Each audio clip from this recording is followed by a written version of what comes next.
Well, let's do Zero Theorem, which is the new film by Terry Gilliam. Terry Gilliam was on the show last week. Film stars very entertaining. Christoph Waltz. It's a sort of this question about whether you can, people talking about dystopian futures. Gilliam said last week, very specifically, you said, is it a thematic trilogy with Brazil? Some people are saying that it is. Brazil, 12 Monkeys and this. And he said, no, people like to package that stuff up, but it is true that the writer, Pat Russian, has sort of marinated.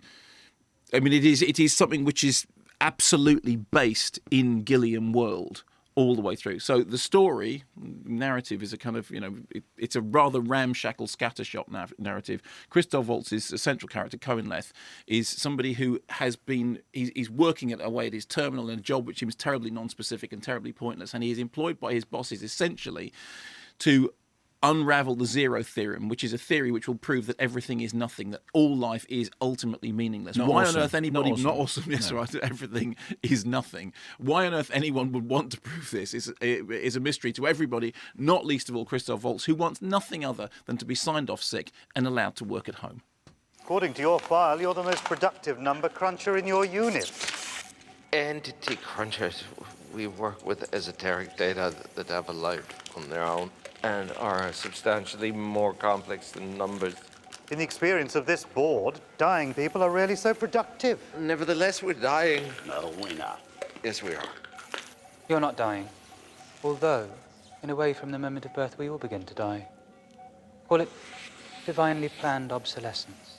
Soon or late, beggar or king, death is the end of all things. Why, life might be seen as a virus infecting the perfect organism of death. That's enough, Doctor. It's true. Disability request denied. It's back to work for you, Mr. Leth. That stuff will seem very familiar to Cronenbergian fans, but also to people who sort of... It does clearly have its feet in the DNA of Brazil and to some extent 12 Monkeys, although I have to say it's nothing like as good as either of those two films. What I like about it is that it is Gilliam at his most Gilliam. And even if a filmmaker fails, I'd rather see them failing on their own terms than succeeding on somebody else's. What does Gilliam at his most Gilliam mean? Well, he has a very particular vision, and you can look at the opening frames of this and you see Christoph Waltz at the computer. There's an old retro telephone, he's waiting for a call from God, he's working on some completely absurd mathematical theorem, he's twitchy, sort of to some extent he resembles the Bruce Willis character in 12 Monkeys, to some extent his manner resembles the Jonathan Pryce character in Brazil. It's interconnectivity somehow isolating us all. The central paradox of it is that he wants to be alone in the universe and yet he's connected to everything. You've got these computer screens and stuff. It is all stuff that is familiar Gilliam territory, and it's stuff which he has explored and mined, I think, in the past very interestingly. The problem for me with Zero Theorem is that it's too ramshackle. It has a kind of strain of bawdy humour which I don't think works particularly well, and it lacks the sort of melancholic underpinning of Gilliam's best work. So it was like rambling through a sort of jumble sale of Gilliam ideas and designs. That said, I would always rather do that. Sort of a car boot sale of Gilliam parts is always more interesting to me than a lot of mainstream cinema.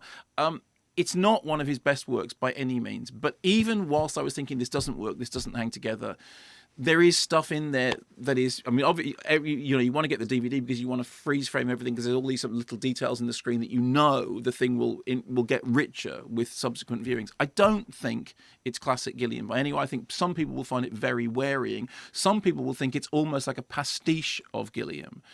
My own feeling about it is it's Gilliam having a go at doing the thing which he does again and again, which is talking about, cosmic realities, but doing it through sort of jokes about steam-driven computing and plumbing and, all that stuff when they've got machinery that's wheezing as if it's alive. And I like that, and I like being in Gilliam world, and I like the way in which he quite boldly and quite, unashamedly just throws all this stuff up into the air and sees where it lands. It doesn't have the discipline or the melancholia of his best work, and it is massively sort of rambling.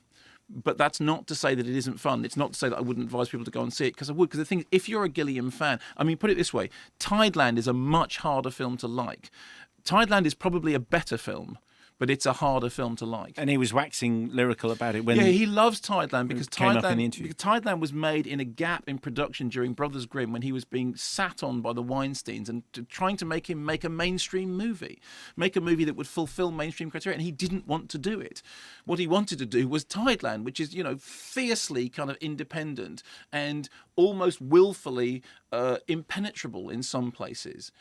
And it's very, very pure Gilliam. In the case of this, it is Gilliam unbound. And that's not necessarily the best form of Gilliam, because I think some of the best work that he's done has been when absolutely battling with other forces that have sort of forced him to be specific and to focus. Good performance by Christoph Waltz, though. Very good performance by Christoph Waltz, who is on screen the whole time.